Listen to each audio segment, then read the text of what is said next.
kryetar prezent dhe përfaqësues të komunave në mënyrë unanime për krahën në kërkesën për protestën e 1 shtatorit në orën 11 në sheshin Skënderbeu pranë në ndërtesës së Qeverisë Republikës Kosovës. Në tërë vite, kryetarët e komunave kanë kërkuar drejt qeverisë i kanë adresuar problemet kryesore. Mirë po nuk kemi gjetë fare bashkëpunim nga niveli qendror. Janë organizuar disa takime, janë dëgjuar brengat e komunave, mirë po nuk ka pas reagim apo ndonjë angazhim nga niveli qendror që të ketë një qasje në zgjidhjen e këtyre problemeve. Disa nga problemet kryesore apo esenciale që ndër këto vitet e fundit janë duke i munduar komunat janë kontratat kolektive. Me qindra milion euro ju kanë marrë komunave padrejtësisht për shkak kontratave kolektive, të cilat nuk i kanë nënshkruar komunat, po i kanë nënshkruar niveli qendror. Kjo është pothuajse një ndër temat kryesore.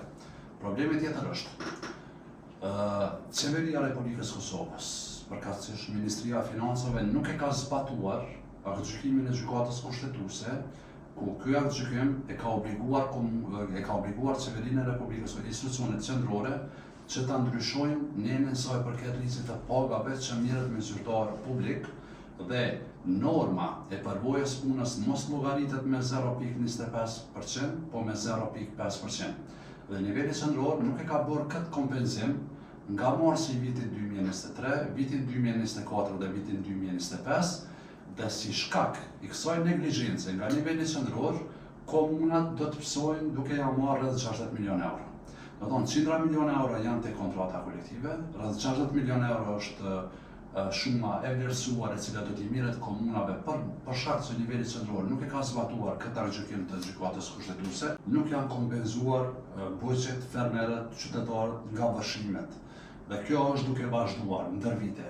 Kemi pas edhe para disa viteve dëme me 10 milion euro, kemi pas në fillim këtij vite, patëm stuhin e fundit dhe ende vazhdojnë qytetarët mos kompenzohen që nga viti 2022.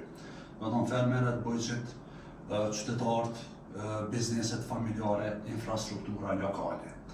Themelimin e një vije buxhetore për emergjenca lokale, në mënyrë që komunat i dalin apo institucionet shtetërore t'i dalin në përkraje qytetarëve pas vështrimeve, jo të priten me 3 vite, 4 vite derisa të bëhet kompenzimi i dëmeve, dhe ndoshta edhe vlera monetare e atij dëmi nuk është si në vitin 2022, si në vitin 2026.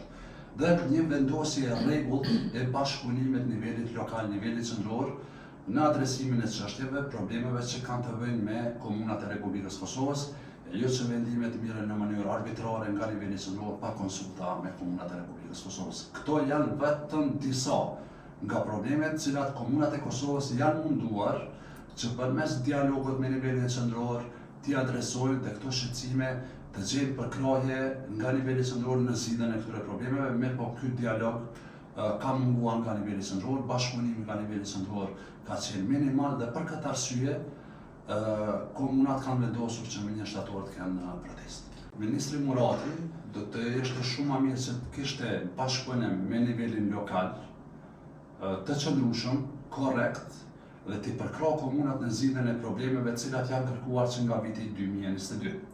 Ministri Murati, zbashku me Qeverinë e Republikës Kosovës, ka qenë i obliguar ta zbatojë vendimin e gjykatës kushtetuese sa i përket normës së përvojës punës, po nuk e ka zbatuar. Ministri Murati ka dashur t'ia marrë komunave mjetet nga të hyrat vetanake. Ka qenë tendencë e cila është parandaluar dhe është ndaluar më vonë nga niveli qendror. Ministria, cilën e udhëheq ministri Murati, e ka mandamentuar ligjin për tatimin në pronë pas një konsult me komunat.